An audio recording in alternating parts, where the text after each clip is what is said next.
नमस्कार दोस्तों, free study 94 YouTube channel पे आपका फिर से स्वागत है। आज हम बात करने वाले हैं बिहार करंट अफेयर्स 2025 का। आज का हमारा टॉपिक है वो है बिहार सरकार के आगामी लक्ष्य। बिहार सरकार के द्वारा चलाई गई बहुत सारी जो नीतियां हैं और बहुत सारे विधेयक लाए गए, ठीक है, लागू किए गए, उस पर हम बात करेंगे। और सबसे इंपॉर्टेंट जो टॉपिक है यह है नवीनतम आंकड़े, जहां पे हम बात करेंगे 2024 और 25 के जो इंपॉर्टेंट आंकड़े हैं, जहां से प्रत्येक बीपीएससी के एग्जामिनेशन में प्रत्येक वर्ष अगर आप 67 से लेकर के 17th बीपीएससी तक अगर हम देखें तो लगभग हर वर्ष लगभग 5 से 6 प्रश्न इस टॉपिक से आया है, ठीक है। तो हम एक एक करके सारे टॉपिक को कंप्लीट करेंगे। वीडियो को आपको शुरू से लास्ट तक देखना है।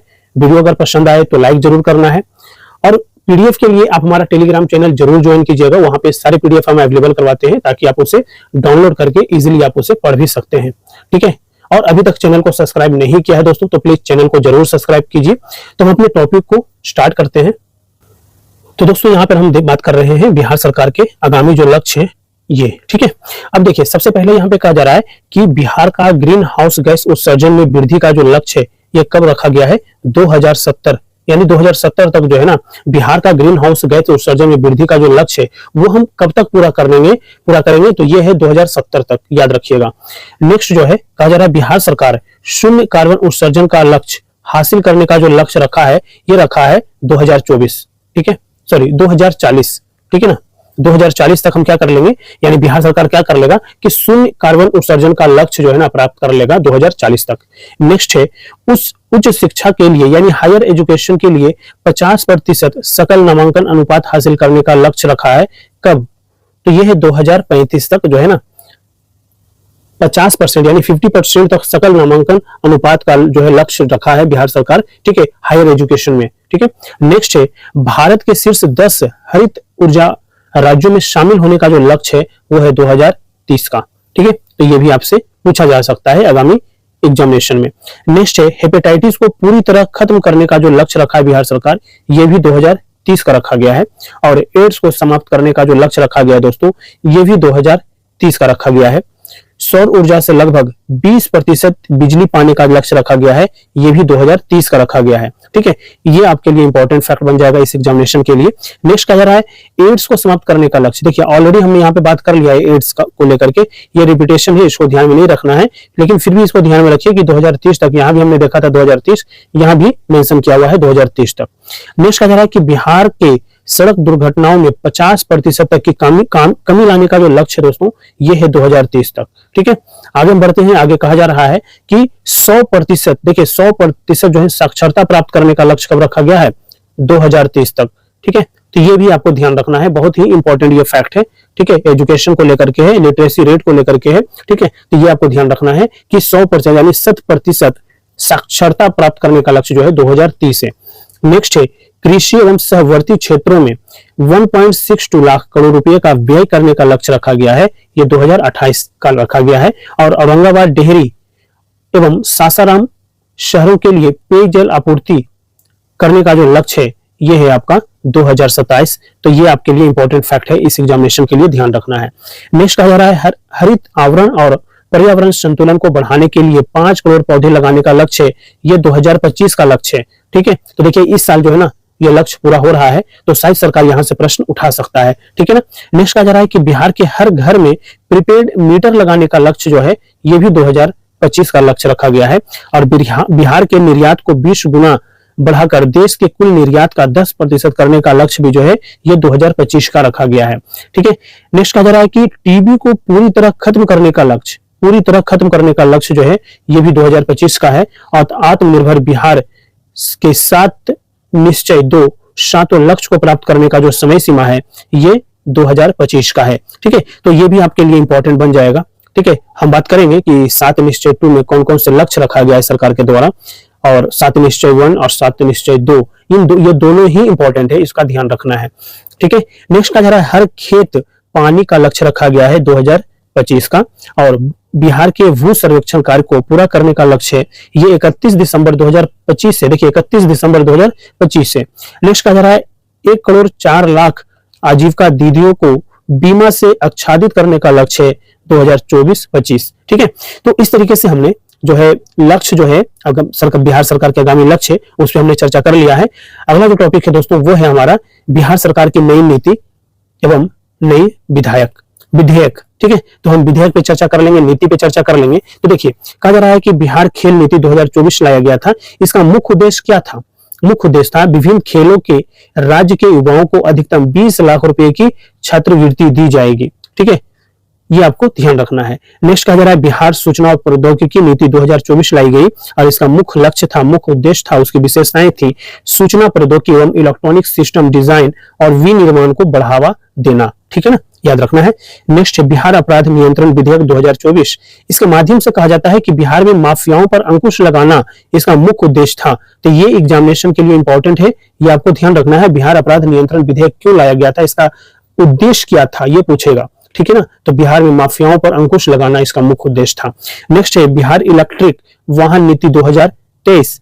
तो इलेक्ट्रिक वाहनों की चार्जिंग स्टेशनों को स्थापित करने हेतु क्या करना था? इंकरेज करना था लोगों को। ठीक है ना, तो ये नीति लाई गई थी। नेक्स्ट है बिहार बायोफ्यूल्स उत्पादन प्रोत्साहन नीति 2023। कहा जा रहा है कि बिहार सरकार राज्य में बायोफ्यूल्स उत्पादन के लिए प्लांट लगाने वालों को प्लांट एवं मशीनरी की लागत का 15% अनुदान देगी। यह अनुदान अधिकतम 5 करोड़ तक होगा, 5 करोड़ रुपए तक का होगा। तो ये भी आपके लिए इंपॉर्टेंट फैक्ट बन जाएगा। नेक्स्ट कहा जा रहा है कि बिहार स्टार्टअप नीति 2022 लाई गई। जब स्टार्टअप नीति की बात किया जा रहा है तो कहा जाता है कि उस समय का जो उद्योग मंत्री हुआ करते थे, कौन थे? शाहनवाज हुसैन द्वारा इसको लॉन्च किया गया था। इसके तहत राज्य के युवा उद्यमियों को 10 साल के लिए बिना ब्याज के 10 लाख रुपए देने की जो है ना बात किया गया था। तो ये भी इंपॉर्टेंट फैक्ट बन जाएगा आपके लिए। नेक्स्ट कहा जा रहा है बिहार विशेष न्यायालय संशोधन विधेयक 2022 और इसके माध्यम से कहा जाता है दोस्तों कि भ्रष्टाचार निवारण विधेयक के अंतर्गत की गई कोई भी कार्रवाई इसी विधेयक के दायरे में आएगी, यानी भ्रष्टाचार के पुराने मामले पर भी अब मुकदमा चलेगा। तो ये भी आपके लिए इंपॉर्टेंट है।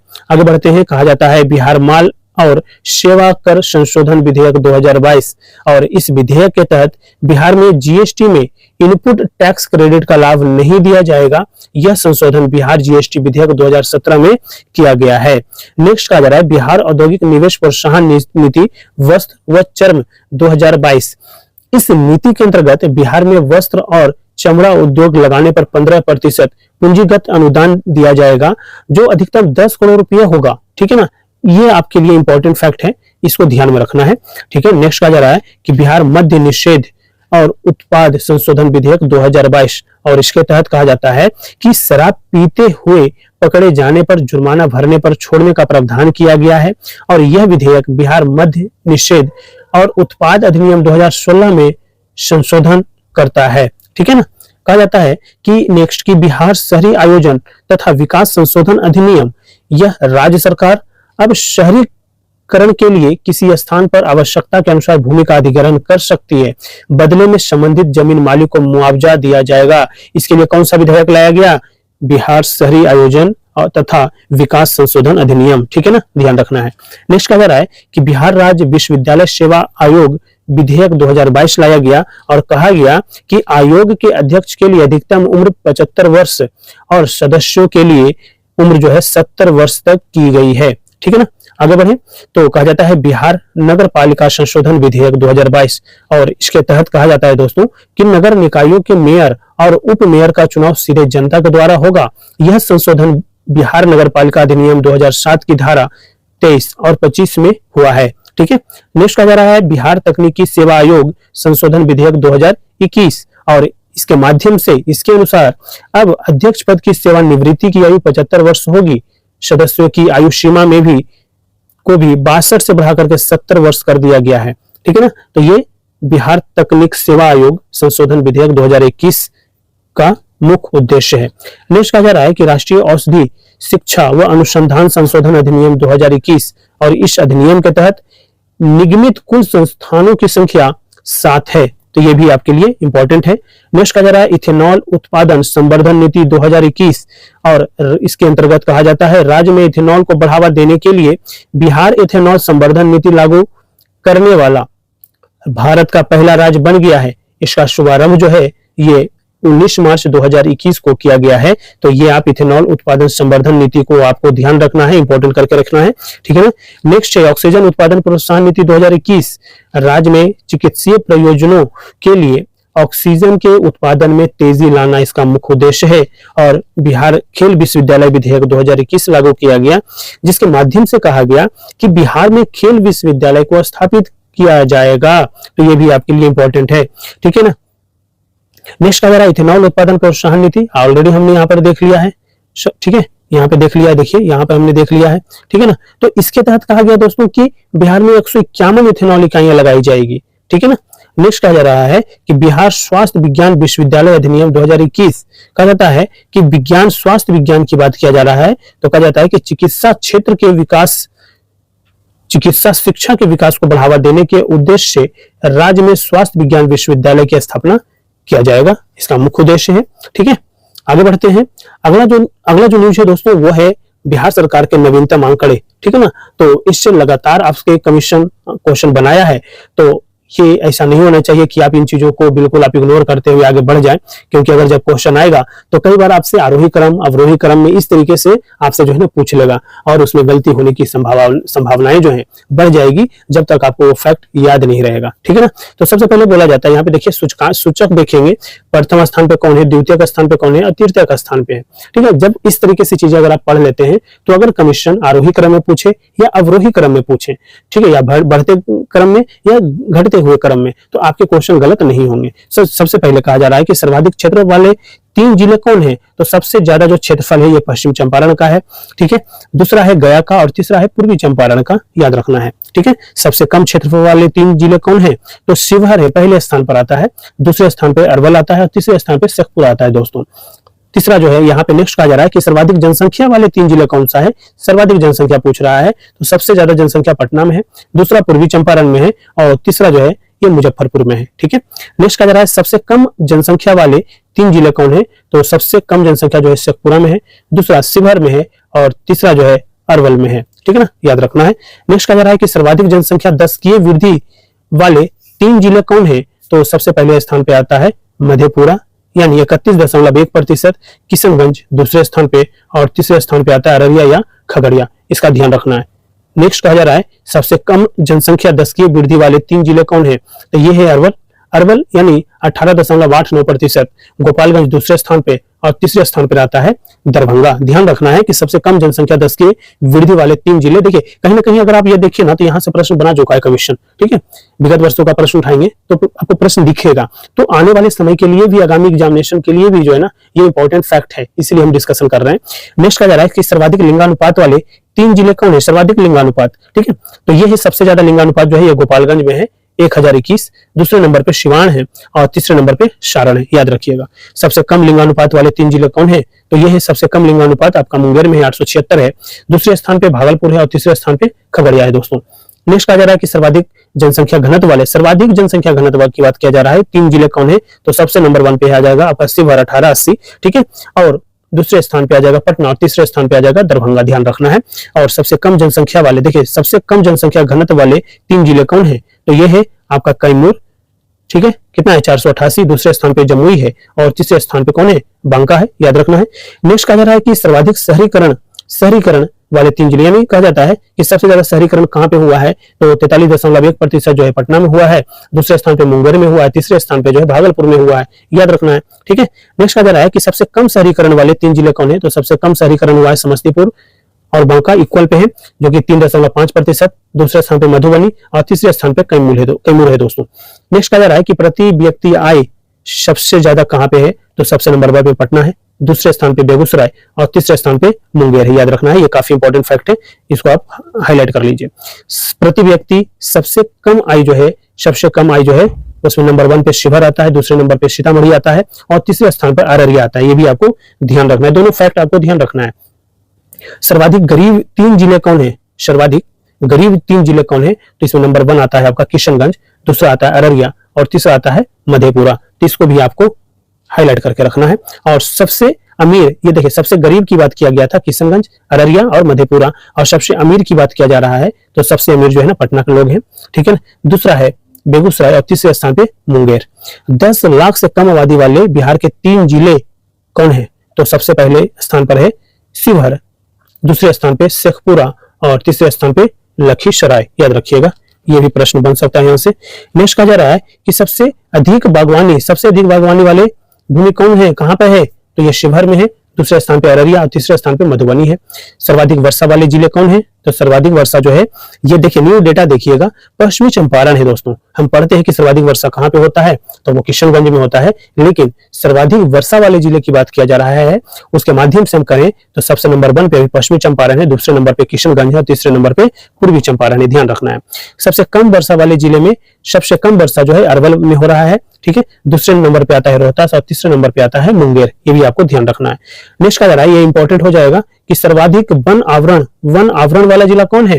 तो सर्वाधिक वन आवरण जो है दोस्तों, ये कैमूर में है, जो कि प्रथम स्थान पर है, और दूसरे स्थान पे पश्चिमी चंपारण है और तीसरे स्थान पे रोहतास है। ये भी आपके लिए इंपॉर्टेंट है। और नेक्स्ट है सर्वाधिक बिजली की खपत वाले जिले कौन है? तो आपको पता होना चाहिए कि पटना सर्वाधिक बिजली का खपत करता है, और खपत के मामले में गया जी जो है दूसरे स्थान पर है, और तीसरे स्थान पर जो है मुजफ्फरपुर है। आगे बढ़ते हैं दोस्तों, अगला जो न्यूज कहा जा रहा है, कहा जाता है कि न्यूनतम बिजली की खपत वाले जिले कौन है? ठीक है, तो सबसे पहले शिवहर, दूसरे स्थान पे अरवल और तीसरे स्थान पे शेखपुरा है। नेक्स्ट कहा जा रहा है चावल या धान के उत्पादन में शीर्ष 3 जिले कौन है बिहार का? ठीक है, तो रोहतास पहले नंबर पे, दूसरे नंबर पे औरंगाबाद और तीसरे नंबर पे कौन है? कैमूर है। ये भी आपको ध्यान रखना है। गेहूं, चावल तो हमने देख लिया, गेहूं के उत्पादन में शीर्ष 3 जिले कौन कौन से हैं? तो जो चावल में नंबर 1 था वो गेहूं में भी नंबर 1 है, ठीक है। फिर कैमूर और तीसरे स्थान पे आ जाता है भोजपुर गेहूं के मामले में, ठीक है। मक्का के उत्पादन के शीर्ष 3 जिले कौन है? तो ये आ जाता है पूर्णिया, दूसरे स्थान पर अररिया और तीसरे स्थान पर दोस्तों कटिहार आ जाता है। दलहन के उत्पादन के शीर्ष 3 जिले कौन है? तो सबसे ज्यादा जो दलहन है पटना जिला में होता है, दूसरे स्थान पर जो औरंगाबाद को हम बात कर सकते हैं और तीसरे स्थान पे दरभंगा की हम बात कर सकते हैं। और गन्ना के उत्पादन के शीर्ष 3 जिले, गन्ना सबसे ज्यादा कहां? तो पश्चिमी चंपारण में दोस्तों, दूसरे नंबर पे पूर्वी चंपारण और तीसरे नंबर पे गोपालगंज, ठीक है ना। नेक्स्ट है केला का सर्वाधिक उत्पादन कौन से जिले में होता है? तो नंबर 1 में होता है मधुबनी में, दूसरे नंबर पे हम बात करें वैशाली में, और तीसरे नंबर पे मुजफ्फरपुर की हम बात कर सकते हैं। नेक्स्ट कहा जा रहा है कि अमरूद का सर्वाधिक उत्पादन कहां पे होता है? तो देखिए नालंदा में जो है ना सबसे ज्यादा अमरूद का उत्पादन होता है, दूसरे स्थान पे मुजफ्फरपुर है और तीसरे नंबर पे जो है रोहतास है। आम का सर्वाधिक उत्पादन कहां होगा?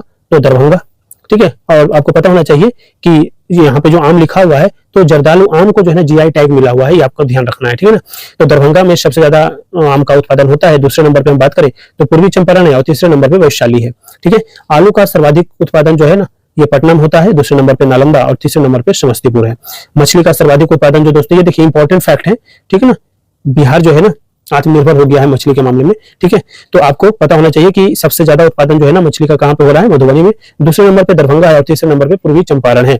जूट का सर्वाधिक उत्पादन कहां पे होता है? तो जूट के सर्वाधिक उत्पादन जो है पूर्णिया में होता है, दूसरे नंबर पे सुपौल और तीसरे नंबर पे अररिया है, ठीक है। तो इस तरीके से दोस्तों जो है ना आज हमने बहुत ही इंपॉर्टेंट टॉपिक को कवर अप किया है, ठीक है। बिहार करंट अफेयर्स के अंतर्गत नवीनतम आंकड़े हमने देख लिए, जहां से आपके 1 से 2 प्रश्न टू द पॉइंट आपको देखने को मिलेगा।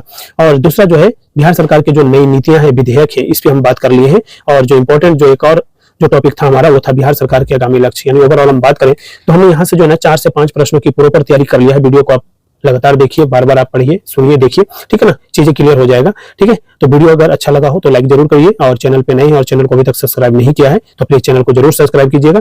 पीडीएफ के लिए आप हमारा टेलीग्राम चैनल जरूर ज्वाइन कीजिएगा, डिस्क्रिप्शन बॉक्स में लिंक दिया हुआ है, जाकर के आप ज्वाइन कर सकते हैं और पीडीएफ डाउनलोड करके पढ़ सकते हैं। Thank you so much.